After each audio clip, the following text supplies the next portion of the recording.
bahwasanya hidayah Allah itu sangat banyak. Ilmu Allah Subhanahu wa taala yang Allah turunkan kepada Nabi Muhammad SAW itu sangat banyak. Terkadang ada di antara kita yang mungkin ibadahnya baik, bagus, akan tetapi dia tidak mendapatkan hidayah.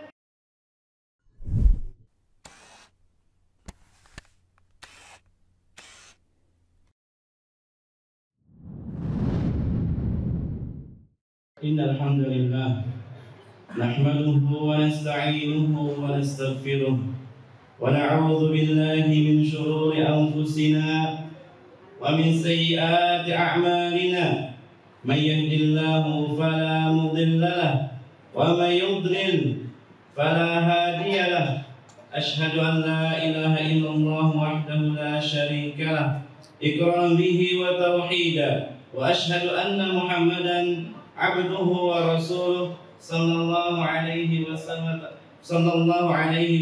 tasliman mazida.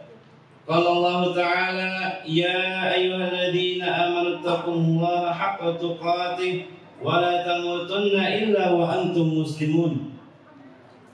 Ya ayyuhan nasu taqu rabbakum alladzi khalaqakum min nafsin wahidah wa khalaqa minha zawjaha وبث منهما رجالا كثيرا ونساء واتقوا الله الذي تساءلون به والأرحام إن الله كان عليكم رقيبا يا أيها الذين آمنوا اتقوا الله وقولوا قولا سديدا يصلح لكم أعمالكم ويغفر لكم ذنوبكم ومن يطع الله ورسوله فقد فاز فوزا عظيما.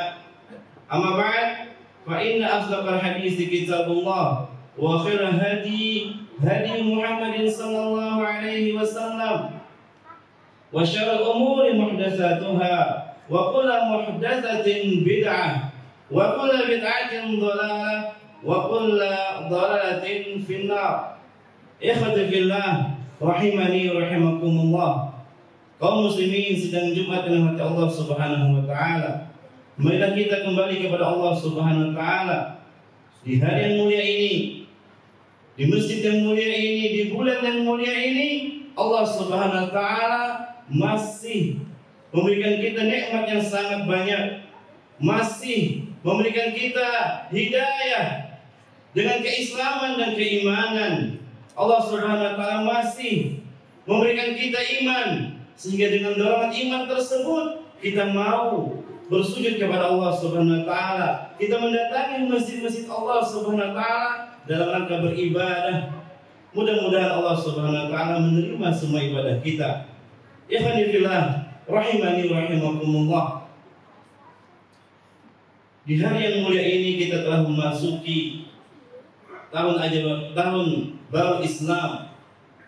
Maka dari itu sebagai muslim yang bijak, hendaklah kita berpikir, hendaklah kita mengoreksi diri kita sejauh mana kita beribadah kepada Allah Subhanahu wa taala. Hendaklah kita menyimak, menghayati doa yang setiap hari kita baca. Di salat kita minimal 17 kali kita mengatakannya. Kita berdoa kepada Allah Subhanahu wa taala, ihdinas siratal mustaqim. Ya Allah, tunjukkanlah kami jalanmu yang lurus. Ini kita baca setiap hari. Kita bermohon kepada Allah Subhanahu wa taala. Akan tetapi banyak di kaum muslimin yang hanya membacanya saja, akan tetapi tidak menghayatinya, tidak mentadabburinya. Apa yang harus kita lakukan dengan hidayah yang Allah berikan kepada kita? Mungkin kita bertanya, mungkin di antara kita sudah merasa sudah dapat hidayah, akan tetapi Allah Subhanahu wa taala terus menyuruh kita untuk membaca doa ini di dalam salat kita. Maka Imam Ibnu Qayyim Al-Jauziyah rahimahullah taala mengatakan bahwasanya hidayah Allah itu sangat banyak. Ilmu Allah Subhanahu wa taala yang Allah turunkan kepada Nabi Muhammad SAW itu sangat banyak. Terkadang ada di antara kita yang mungkin ibadahnya baik, bagus, akan tetapi dia tidak mendapatkan hidayah dari sisi akidahnya. Orang ada di antara kita yang akidahnya bagus, benar, akan tetapi dia tidak diberikan hidayah oleh Allah Subhanahu wa taala untuk rajin beribadah. Ada di antara kita yang mungkin sudah mendapatkan hidayah, akidahnya baik, ibadahnya baik, akan tetapi dari sisi akhlak Allah Subhanahu wa taala tidak diberikan hidayah kepadanya. Allah tidak berikan kepadanya hidayah akhlak ataupun bermuamalah kepada manusia dengan muamalah yang tidak baik. Maka dari itu hendaklah kita memikirkan bagaimana hidayah Allah Subhanahu wa taala itu masuk ke dalam hati kita. Yang pertama yang harus kita pelajari bahwasannya hidayah Allah Subhanahu wa taala itu ada dua macam. Yang pertama hidayatul irsyad, hidayah yang berkaitan tentang ilmu agama, baik itu akidah, baik itu ibadah, baik itu muamalah maupun akhlak, itu sudah diajarkan oleh Nabi kita Muhammad sallallahu alaihi wasallam. Adapun yang kedua yaitu hidayah taufik, hidayah yang Allah Subhanahu wa taala memberikan kita kekuatan untuk mengamalkan ilmu yang kita dapati, ilmu yang kita pelajari. Berapa banyak orang yang ilmunya banyak, hafalannya banyak, akan tetapi dia belum mampu untuk mengamalkan ilmu yang dia pelajari. Maka itu kaum muslimin yang dirahmati Allah Subhanahu wa taala, kita diperintahkan untuk terus meminta hidayah kepada Allah Subhanahu wa taala di dalam salat kita.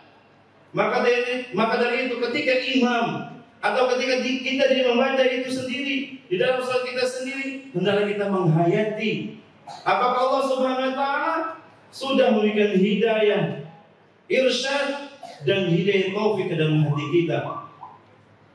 Maka dari itu, bagaimana cara agar kita semuanya mendapatkan hidayah dari Allah Subhanahu wa taala? Yang pertama, hendaklah kita memperhatikan hati kita. Karena hati kita adalah tempat diturunkannya hidayah Allah Subhanahu wa taala. Maka dari itu kita jadikan hati kita hati yang cocok untuk bisa menerima hidayah Allah Subhanahu wa taala. Hidayah itu, hati itu kata para ulama seperti bejana. Kalau bejananya kotor, hatinya penuh dengan penyakit, maka hidayah tersebut seperti air yang suci, air yang bening, air yang bersih. Ketika dimasukkan ke dalam bejana yang kotor, maka hidayah tersebut pun akan terkotori dengan sesuatu penyakit. Maka kita perhatikan hati-hati kita. Jangan sampai hati kita ini rusak atau penuh dengan penyakit sehingga hidayah yang kita dapatkan tidak bisa kita amalkan. Hanya pengetahuan saja yang kita miliki, akan tetapi beribadah kepada Allah Subhanahu wa taala hanya ingin sedikit atau hanya ingin cepat-cepat selesai dari ibadahnya. Ikhwan fillah rahimani rahimakumullah. Maka dari itu Rasulullah SAW mengumpamakan hati seseorang itu juga dengan sesuatu seperti tanah. Kata Nabi SAW, "Mathalu ma bu'ithani Allah minal huda wal ilmi kamathalil ghaithil katsir asaba ardan." Kata Nabi SAW, perumpamaan apa yang Allah Subhanahu wa taala utus diriku dengan ilmu, dari ilmu dan hidayah, seperti tanah atau seperti hujan yang lebat yang menyirami tanah. Hujan itu adalah hidayah dari Allah Subhanahu wa taala. Adapun hati kita itu seperti tanah, kata Nabi SAW. Nabi SAW menjadikan 3 jenis tanah. Yang pertama, tanah yang subur, gembur, yang mana tanah tersebut mampu menampung air dan mampu menumbuhkan tanaman. Artinya apa? Hatinya mampu menerima hidayah, hidayatul irsyad, dan mampu mengamalkan apa yang dia pelajari dari ilmu agama. Yang kedua, yaitu tanah yang bisa menampung air, akan tetapi tanah tersebut tidak mampu menumbuhkan tanaman. Yang ketiga, tanah yang tandus dan licin, tanah tersebut tidak mampu menampung air dan tidak mampu juga menumbuhkan tanaman. Ikhwani fillah, rahimani rahimakumullah. Maka koreksilah hati kita. Ceklah hati kita, bagaimana hati kita? Apakah hati kita masuk dalam golongan pertama, atau kedua, atau ketiga? Lihatlah Imam Hasan Al-Basri rahimahullah ta'ala.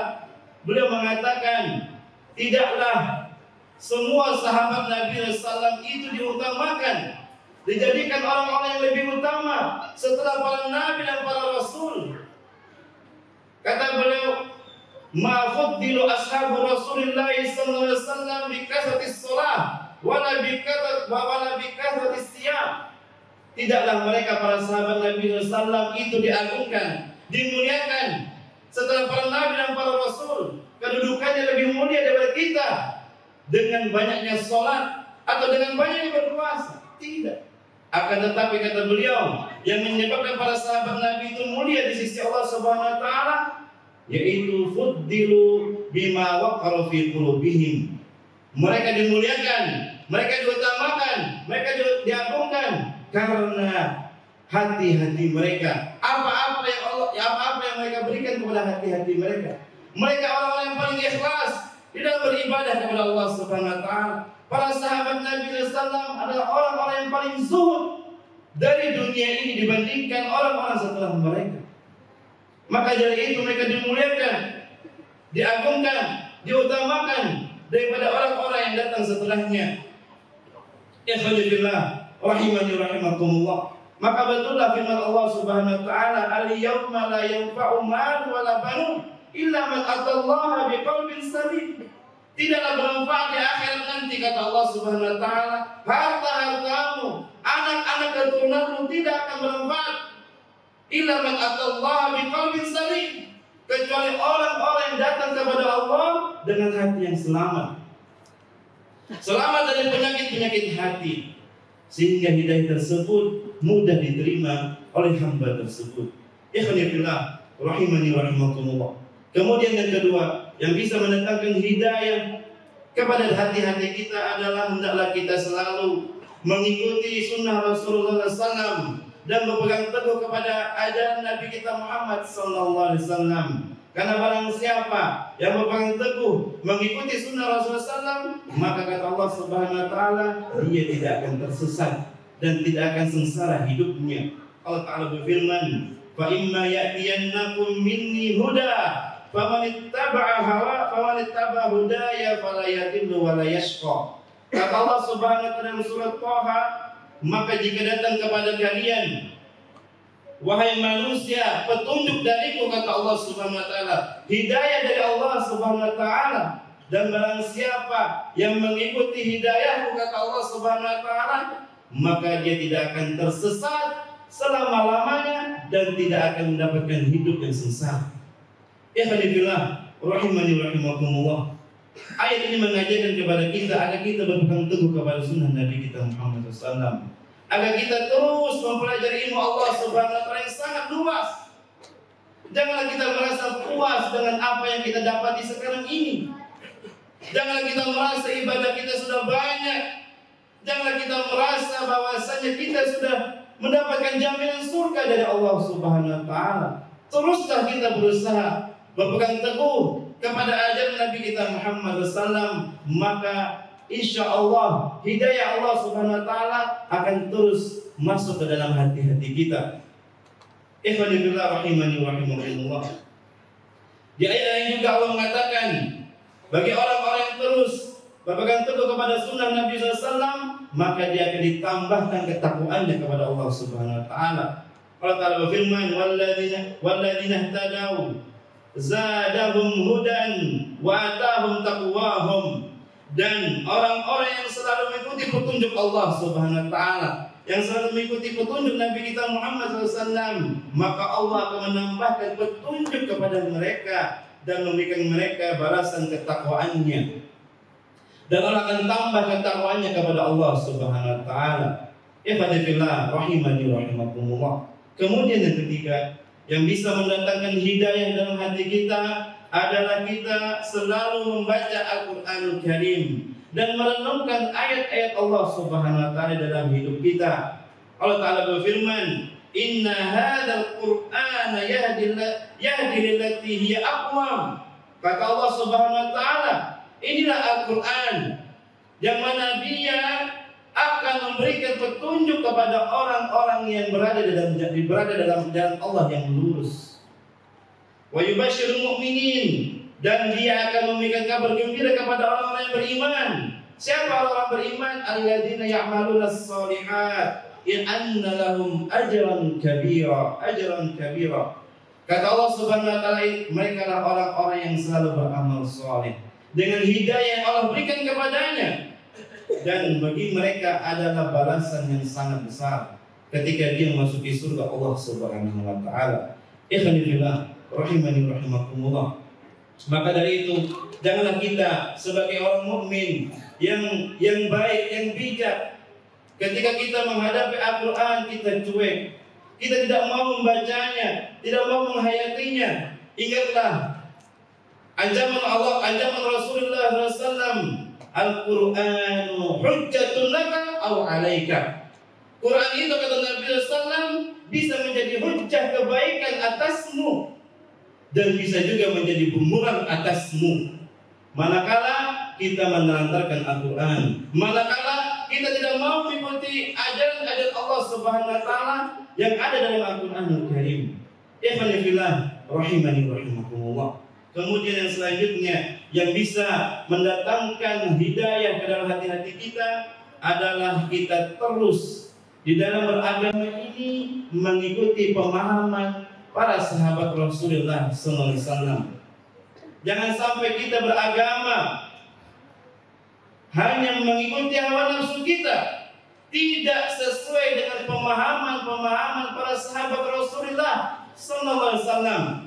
Yang mana para sahabat Nabi SAW itu adalah murid pertama beliau, yang mana agama sempurna, agama Rasulullah SAW ini sempurna dan sampai kepada kita berkat jasa para sahabat-sahabat Nabi SAW. Maka berpahamlah di dalam beragama ini dengan pemahaman para sahabat.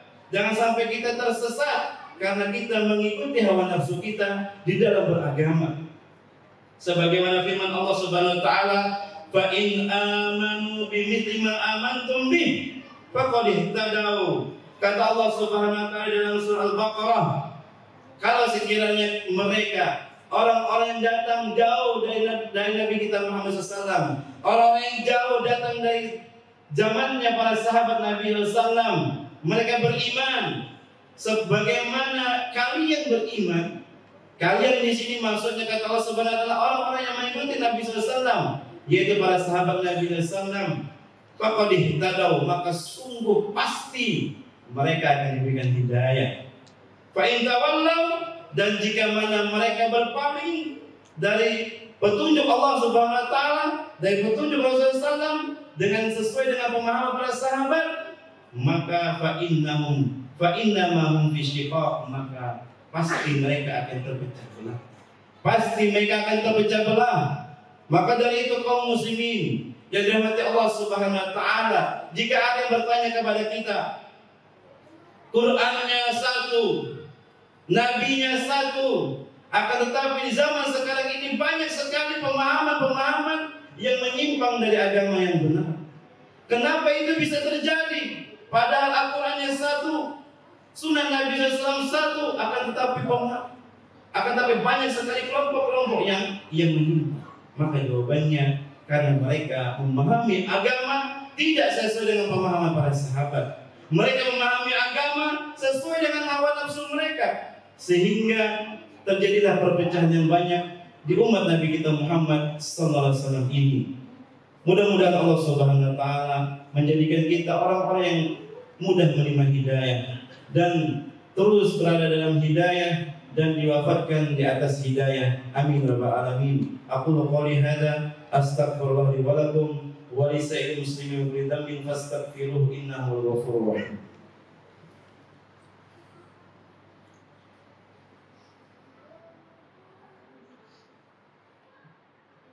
Alhamdulillah hamdan thayyiban mubarakan fihi kama yuhibbu rabbuna wa yarda. Asyhadu an la ilaha illallah wahdahu la syarika lah iqran bihi wa tauhida wa asyhadu anna Muhammadan abduhu wa rasuluh sallallahu alaihi wasallam tasliman mazida amma ba'd.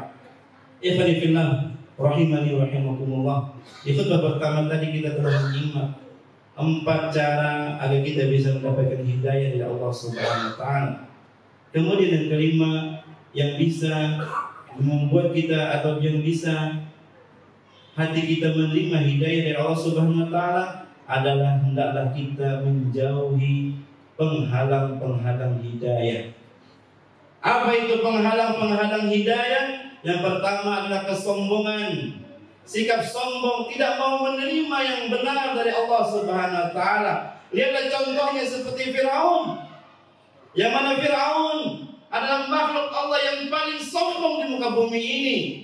Dia tahu bahwasanya Nabi Musa alaihissalam membawa kebenaran dari Rabb-Nya.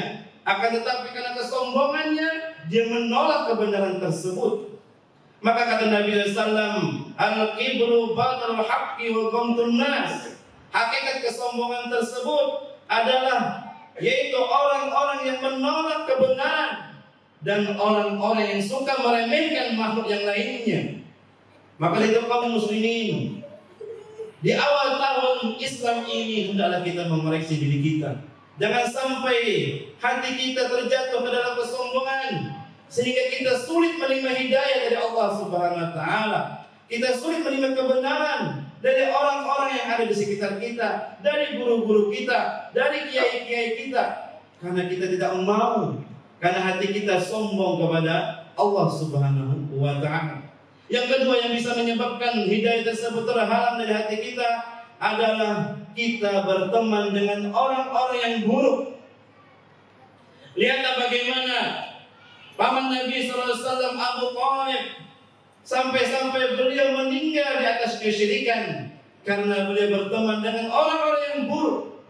Nabi SAW meriwayatkan, Nabi SAW bersabda bahwasanya ketika beliau mendatangi paman beliau Abu Thalib di waktu sakaratul maut beliau, Nabi SAW mengatakan, ya ammi, qul la ilaha illallah, asyhadu laka bi'indallah. Wahai pamanku, ucapkan la ilaha illallah, maka aku akan bersaksi untukmu kepada Allah Subhanahu wa taala nanti. Akan tetapi karena di waktu tersebut pula ada 2 sahabat Abu Thalib, yaitu Abu Jahal dan Abdullah bin Abi Umayyah. Beliau mengatakan, ya Abu Thalib, atargabuna millata Abdul Muthalib. Wahai Abu Thalib, apakah engkau membenci agama bapakmu Abdul Muthalib?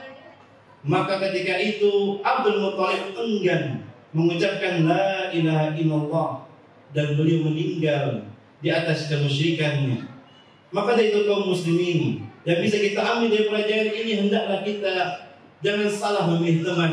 Karena teman yang buruk, kata para ulama, dia akan menyeret kita kepada keburukan. As-sahibus sahib, teman itu sifatnya adalah menarik orang lain. Maka jangan sampai kita salah bergaul.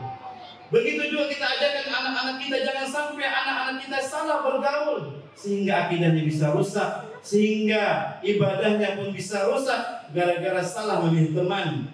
Begitu juga peringatan dari Nabi kita Muhammad SAW, al-mar'u ala dini khalilih, falyanzur ahadukum man yukhalil. Sesungguhnya agama seseorang itu tergantung agama sahabatnya, agama orang yang dia temani. Maka hendaklah di antara kalian melihat siapa yang kalian temani, siapa yang kalian ambil sebagai sahabat kalian. Jangan sampai kalian salah memilih teman, sehingga menyebabkan hidayah tersebut sulit masuk ke dalam hati kita. Kemudian yang terakhir yang bisa menyebabkan hidayah tersebut terhalang dari hati kita adalah kita taklid kepada agama nenek moyang kita. Karena kita mengikuti hawa nafsu kita di dalam beribadah. Kata Allah Subhanahu wa taala, "Wa man adallu mimman ittaba hawahu." Kata Allah Subhanahu wa taala, siapakah yang paling sesat? Yaitu orang-orang yang mengikuti hawa nafsunya, taklid kepada agama nenek moyangnya. Bighairi hudan minallah, tanpa petunjuk dari Allah Subhanahu wa taala. Maka dari itu kaum muslimin, jangan sampai kita menjadi orang-orang yang mengikuti hawa nafsu. Hawa nafsu adalah ciri orang yang mengikuti hawa nafsu adalah dia beribadah tanpa mengikut dalil. Dia beribadah terlebih dahulu. Ketika ibadahnya dikoreksi oleh orang, maka dia baru mencari pembenaran. Akan tetapi orang-orang yang mengikuti petunjuk Allah Subhanahu wa taala, sifatnya adalah dia mencari dalil terlebih dahulu, baru dia beribadah. Jangan dibalik, beribadah terlebih dahulu baru mencari dalilnya. Karena banyak orang seperti itu hanya mengikuti seleranya saja dalam beribadah. Kalau ibadah tersebut tidak sesuai dengan seleranya, maka ditinggalkan olehnya. Sunnah tersebut tidak sesuai dengan prinsip hidupnya, maka ditinggalkan sunnah tersebut. Inilah yang menyebabkan orang tersebut tidak mau menerima hidayah dari Allah Subhanahu wa taala. Mudah-mudahan Allah Subhanahu wa taala memberikan hidayah taufik kepada kita semuanya, dan semoga Allah Subhanahu wa taala menjadikan kita termasuk hamba-hamba Allah yang dimasukkan ke dalam surga-Nya tanpa hisab. Amin ya rabbal alamin. Allahumma shalli ala Muhammad wa ala ali Muhammad kama shallaita ala Ibrahim wa ala ali Ibrahim innaka Hamidum Majid. Allahumma barik ala Muhammad wa ala ali Muhammad kama barakta ala Ibrahim wa ala ali Ibrahim innaka Hamidum Majid. Allahumma ighfir lil muslimina wal muslimat wal mu'minina wal mu'minat al ahya'i minhum wa amwat innaka as-sami'un qaribun mujibud da'wat ya qadil hajat. Allahumma inna nas'aluka al-huda wa tuqa wal afafa wal ghina. Allahumma inna nas'aluka al-huda wa tuqa wal afafa wal ghina. Allahumma inna nas'aluka al-huda wa tuqa wal afafa wal ghina. Allahumma aslih ulata umurina. Allahumma aslih ulata umurina. Allahumma aslih ulata umurina wa waffiqhum lima tuhibbu wa tarda ya rabbal alamin. Allahumma aslih sababana al-yawm. Allahumma aslih al-mu'minina 'amatan ya rabbal alamin. Allahumma inna nas'aluka al-huda wa tuqa wal afafa wal ghina. Rabbana zalamna anfusana wa in lam taghfir lana wa tarhamna lanakunanna minal khasirin. Rabbana atina fid dunya hasanah wa fil akhirati hasanah wa qina adzabannar. Wa akhiru da'wana alhamdulillahi rabbil alamin. Terima kasih. Jazakumullahu khairan wa barakallahu fikum. Video ini dibuat atas partisipasi dari donasi Anda. Semoga menjadi amal jariah bagi Anda semuanya.